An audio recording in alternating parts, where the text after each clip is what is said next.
संपूर्ण श्रीमद् भागवत गीता। चैनल पर नए हैं तो सब्सक्राइब कर दीजिए और बेल आइकन दबा दीजिए। गीता हिंदुओं के पवित्रतम ग्रंथों में से एक है। महाभारत के अनुसार कुरुक्षेत्र युद्ध में भगवान श्री कृष्ण ने गीता का संदेश अर्जुन को सुनाया था। यह महाभारत के भीष्म पर्व के अंतर्गत दिया गया एक उपनिषद है। भगवत गीता में एकेश्वरवाद, कर्मयोग, ज्ञानयोग, भक्ति योग की बहुत सुंदर ढंग से चर्चा हुई है। गीता की पृष्ठभूमि महाभारत का युद्ध है।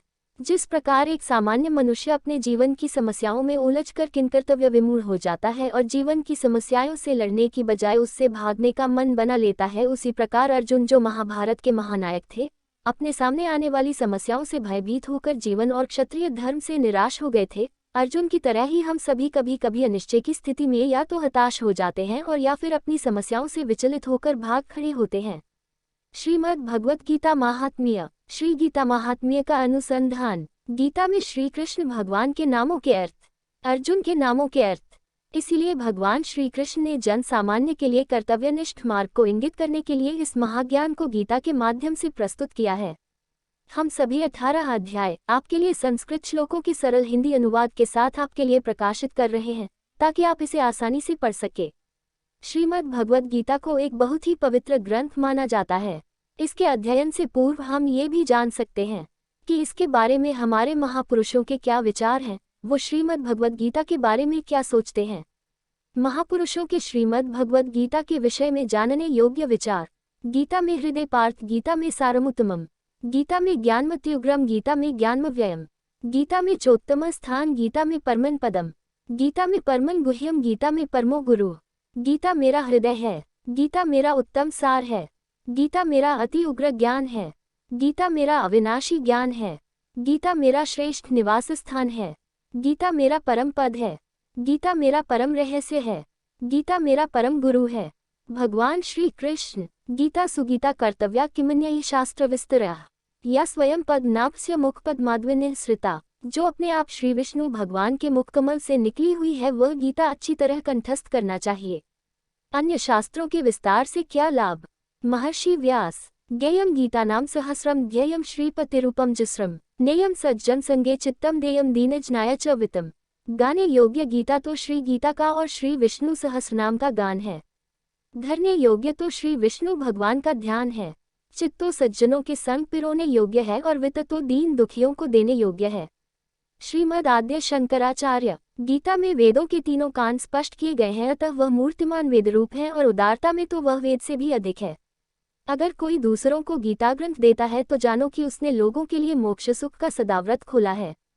गीता रूपी माता से मनुष्य रूपी बच्चे वियुक्त होकर भटक रहे हैं, अतः उनका मिलन कराना ये तो सर्व सज्जनों का मुख्य धर्म है। संत ज्ञानेश्वर। योजक चिन्ह। श्रीमद् भगवद गीता उपनिषद रूपी बगीचों में से चुने हुए आध्यात्मिक सत्यरूपी पुष्पों से गुंथा हुआ पुष्पगुच्छ है।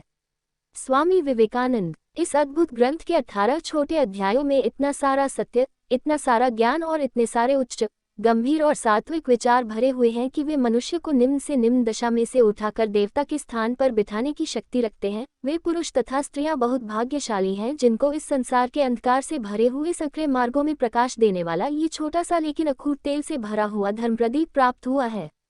महामना मालवीय जी। एक बार मैंने अपना अंतिम समय नजदीक आया हुआ महसूस किया, तब गीता मेरे लिए अत्यंत आश्वासन रूप बनी थी। मैं जब जब बहुत भारी मुसीबतों से घिर जाता हूँ तब मैं गीता माता के पास दौड़कर पहुँच जाता हूँ और गीता माता में से मुझे समाधान न मिला हो, ऐसा कभी नहीं हुआ है। महात्मा गांधी। जीवन के सर्वांगीण विकास के लिए गीता ग्रंथ अद्भुत है। विश्व की 578 भाषाओं में गीता का अनुवाद हो चुका है। हर भाषा में कई चिंतकों, विद्वानों और भक्तों ने मीमांसाएं की है और अभी भी हो रही हैं, होती रहेंगी, क्योंकि इस ग्रंथ में सब देशों, जातियों, पंथों के तमाम मनुष्यों के कल्याण की अलौकिक सामग्री भरी हुई है। अतः हम सबको गीता ज्ञान में अवगाहन करना चाहिए। भोग, मोक्ष, निर्लिप्तता, निर्भयता आदि तमाम दिव्य गुणों का विकास करने वाला ये गीता ग्रंथ विश्व में अद्वितीय है। पूज्यपाद स्वामी श्री लीलाशाह जी महाराज। प्राचीन युग की सर्वरमणीय वस्तुओं में गीता से श्रेष्ठ कोई वस्तु नहीं है। गीता में ऐसा उत्तम और सर्वव्यापी ज्ञान है कि उसके रचयिता देवता को असंख्य वर्ष हो गए, फिर भी ऐसा दूसरा एक भी ग्रंथ नहीं लिखा गया है। अमेरिकन महात्मा थॉरो। योजक चिन्ह। थॉरो के शिष्य, अमेरिका के सुप्रसिद्ध साहित्यकार एमर्सन को भी गीता के लिए अद्भुतादर्थात् सर्वभूतेषु चात्मान सर्वभूतानि चात्मनि। ये श्लोक पढ़ते समय वह नाच उठता था। बाइबल का मैंने यथार्थ अभ्यास किया है, उसमें जो दिव्य ज्ञान लिखा है वह केवल गीता के उद्धरण के रूप में है। मैं ईसाई होते हुए भी गीता के प्रति इतना सारा आदर भाव इसलिए रखता हूँ कि जिन गूढ़ प्रश्नों का समाधान पाश्चात्य लोग अभी तक नहीं खोज पाए हैं, उनका समाधान गीता ग्रंथ ने शुद्ध और सरल रीति से दिया है। उसमें कई सूत्र लौकिक उपदेशों से भरपूर लगे, इसीलिए गीता जी मेरे लिए साक्षात योगेश्वरी माता बन रही है। वह तो विश्व के तमाम धन से भी नहीं खरीदा जा सके ऐसा भारतवर्ष का अमूल्य खजाना है। F.H. मोलेम, इंग्लैंड। श्रीमद् भगवद गीता महात्म्य। धरोवाच भगवन् परमेशान भक्तिरव्यभिचारिणी प्रारब्धम भुज्यमानस्य कत भवति। हे प्रभो। 1. श्री पृथ्वी देवी ने पूछा, हे भगवान, हे परमेश्वर, हे प्रभो, प्रारब्ध कर्म को भोगते हुए मनुष्य को एकनिष्ठ भक्ति कैसे प्राप्त हो सकती है। 1. श्री विष्णुरुवाच प्रारब्धम भुज्यमानो हि गीताभ्यासर्तः सदा स मुक्तः स सुखी लोके कर्मणा नोपलिप्यते। 2. श्री विष्णु भगवान बोले, प्रारब्ध को भोगता हुआ जो मनुष्य सदा श्री गीता के अभ्यास में आसक्त हो वही इस लोक में मुक्त और सुखी होता है तथा कर्म में लेपायमान नहीं होता। 2. महापापादिपापानि गीता ध्यान करोति चेत क्वचित स्पर्शम न कुर्वन्ति नलिनीदलमम्बुवत्। 3. जिस प्रकार कमल के पत्ते को जल स्पर्श नहीं करता उसी प्रकार जो मनुष्य श्री गीता का ध्यान करता है उससे महापापादि पाप कभी स्पर्श नहीं करते। 3. गीतायाः पुस्तकम यत्र पाठः प्रवर्तते तत्र सर्वाणि तीर्थानि प्रयागादीनि तत्र वै। 4. जहाँ श्री गीता की पुस्तक होती है और जहाँ श्री गीता का पाठ होता है वहाँ प्रयागादि सर्व तीर्थ निवास करते हैं। 4. सवे देवाश्च ऋषयो योगिनः पन्नगाश्च ये SP नारदध्रुवपार्षदयः सहायो जायते शीघ्रम यत्र गीता प्रवर्तते। 5. जहाँ श्री गीता प्रवर्तमान है वहाँ सभी देवों, ऋषियों, योगियों, नागों और गोपाल बाल श्री कृष्ण भी नारद, ध्रुव आदि सभी पार्षदों सहित जल्दी ही सहायक होते हैं। 5. यत्र गीता विचारश्च पठन पाठन श्रुतम तत्राहम निश्चित पृथ्वी निवसामि सदैव ही। 6. जहाँ श्री गीता का विचार, पठन, पाठन तथा श्रवण होता है वहाँ ही पृथ्वी मैं अवश्य निवास करता हूँ। 6. गीताश्रय तिष्ठामि गीता में चोत्तम गृहम गीता ज्ञानमुपाश्रित्य त्रीन लोकान पालयाम्यः। 7.